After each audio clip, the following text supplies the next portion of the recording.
Welcome to an introduction on how to perfect your elevator pitch. My name's Paul Durrant, founder of PDT Sales Consultancy, and I'm one of the trainers for today's School of Sales training program. I'm going to be talking about how to formulate a concise and memorable elevator pitch and the do's and don'ts of when delivering your elevator pitch. So let's move on. So what is an elevator pitch?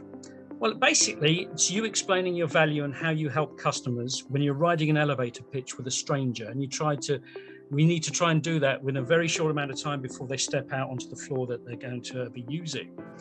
So it should be concise, it should be memorable, and ideally what you should include in that is what you do, how you do it, and who you do it with.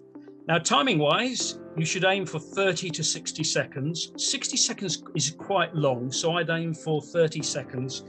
Otherwise, sometimes people's attention spans can wane. Right, so let's move on. What to include in your elevator pitch? So here are some elements which you should consider including. First of all, your customer's pain points. So what are their problems? You need to touch on those. You then need to touch on your remedy, how you resolve your customer's pain. Talk about the top benefits of your remedy as well, what's in it for them.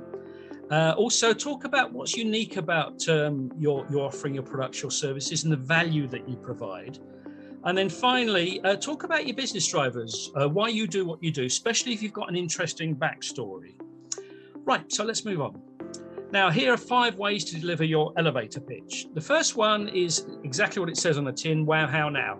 So you say something intriguing, explain what you do, give a real life customer example so that it's relevant to the customer or the person that you're speaking to. Next, we've got SIR, which stands for Situation Impact Resolution. So you're explaining a common problem, the impact that problem will have on the client if they leave that unaddressed, how you resolve the problem or even prevent it from happening in the first place. Your third way to deliver is your why story. So again, if you've got a very interesting backstory, talk about why you do what you do, and that can be sometimes more engaging emotionally. Then your other 2 options would be a micro pitch. So this is a one-liner summarizing how you deliver value for your customers. So for example, mine is, I help small business owners sell better and sell more.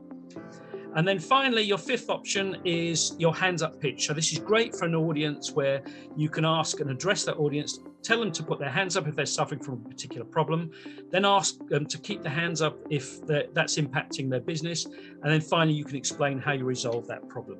So there are 5 ways on how you can deliver your elevator pitch. Really, you should be building a toolbox for different types of pitches for different scenarios, because if you use the same pitch for every single scenario, it sometimes won't work. So think about putting together a number of options to deliver your elevator pitch. So let's move on. Right, what do we do when you're pitching now? So first of all, you shouldn't use industry terminology because the person you're talking to might not understand that. You shouldn't speed through your pitch too quickly because that might look like you're nervous, you're unconfident, or you're not comfortable in what you're talking about. Also, don't try and tell them everything in one go. Don't give them War and Peace. It's got to be, remember, concise and memorable. And then don't use the same pitch every single time, especially if you're networking maybe with a lot of people every week or every month. If people hear the same pitch every time, they're going to switch off. And then finally, if you want to use a rhyming pitch or something that's different, don't read it out because you'll lose that spontaneity. Commit it to memory. So those are different ways that you can do your pitching. Right, so let's move on. Now, how to perfect your elevator pitch. If you can't simply explain it simply, or rather, if you can't explain it simply, you don't understand it well enough. And that's the great and one and only Albert Einstein. And that kind of sums up what your elevator pitch should do. It should be simple, but you need to be able to understand how you offer what you offer and explain it simply.